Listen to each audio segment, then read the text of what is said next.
So once again, I was right with my fight prediction. Alex Pereira beats Ankalaev.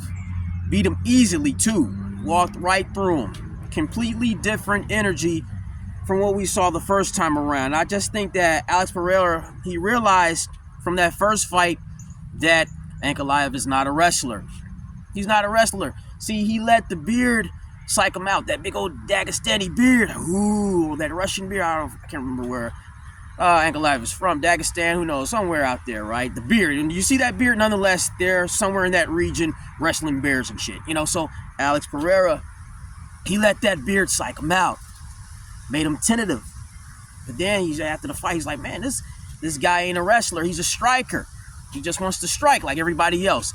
And since Alex Pereira is by far the most devastating, well, one of the most, if not the most devastating striker in MMA history or UFC history, certainly, he's the most devastating one. This guy couldn't hang with him. He's like, oh, you're not going to wrestle me? You're going to strike with me? Hop front. You're pretty much going to end up like everybody else.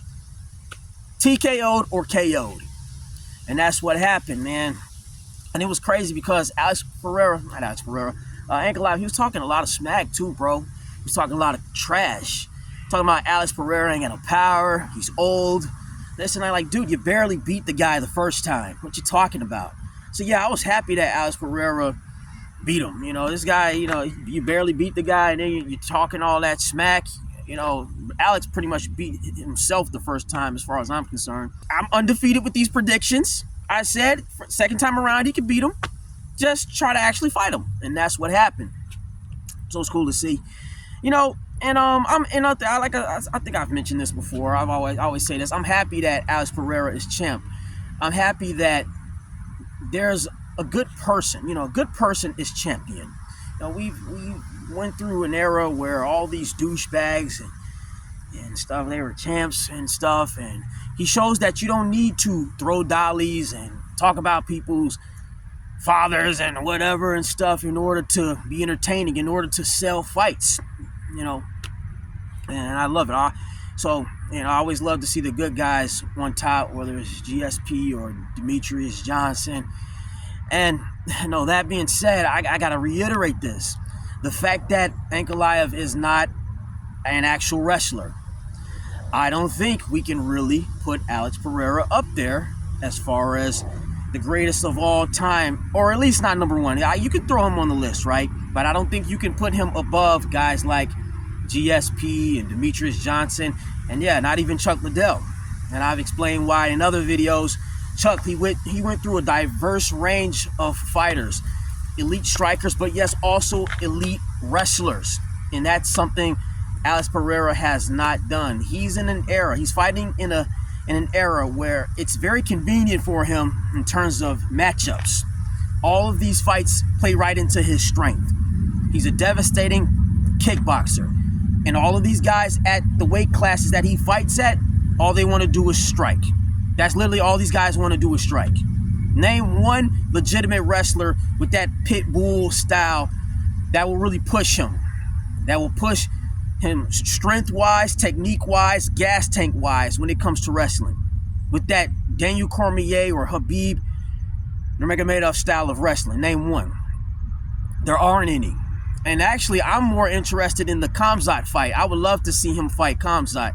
But I think Alex is considerably bigger than Khamzat. But Khamzat, he's got the skill and he's got the strength too. I think that's the only guy close enough to Alex's size that can really test him in the wrestling, because as far as I can see, there aren't any. This guy, this Magomed guy, I knew he wasn't going to be the guy. I said that in the first fight video and predictions. I said he's not going to be the guy. If you watch this guy's fights, he doesn't wrestle, he strikes.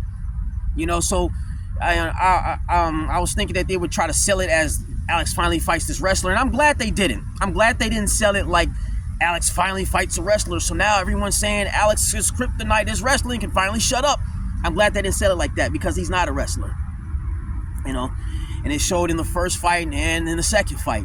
In all of his highlights, he's not a wrestler. So I would actually love to see the Khamzat fight. I think if there's anyone that can actually pose a serious threat to Alex, it would be that guy.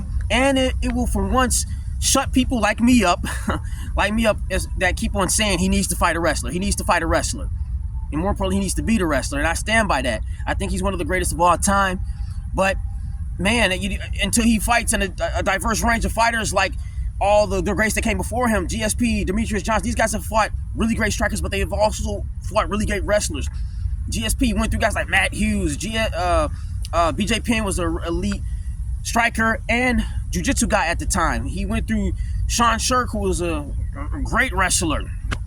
He also fought really good strikers like Carlos Condit. So, diverse range of people. Alex Pereira has yet to fight any fighters like this. And that being said, that's not me wishing upon his downfall. I hope he can shut me up and prove me wrong, because I like Alex Pereira as a fighter, but more importantly as a person. We've seen the Conor McGregors and the Ronda Rouseys and even Joanna Jędrzejczyks, all these just horrible people kind of on top and stuff. So now we finally got some good guys on top, or some good women on top and stuff like that. You get my point. So I'm rooting for Alex. I'm not rooting for his downfall. If he does finally fight that really good wrestler, I hope he wins. I really do. It's just from a fight fan standpoint, I always want to see the best fight people that will really test them, no matter how much I like them, and I do like him, but I want to see him really go through a challenge that everyone is saying, man, I don't think he can make it through that challenge. I don't think he can beat a really good wrestler. Shut people up, shut me up and show, hey, yeah, I can. And I think he probably can. Like, I see when he trains, he's training grappling, so it's not like he doesn't prepare for the worst. It's not his fault either. It's just there's a drought of wrestlers. There aren't any good wrestlers in those weight classes. That's why I said I think Khamzat is really the only guy for the job, because middleweight and lightweight, there aren't any aggressive pit bull style wrestlers like that. The last one we saw was DC, and he's retired. No one's going to push the pace and attack like that as far as the wrestling is concerned, other than a guy that's smaller than him but close enough to his size, and that's Khamzat. So I love to see that happen. But anyway, until that, those are my thoughts on it. I was right. I was right in my prediction as usual. So I gotta toot my horn a little bit. Until then, catch you guys later.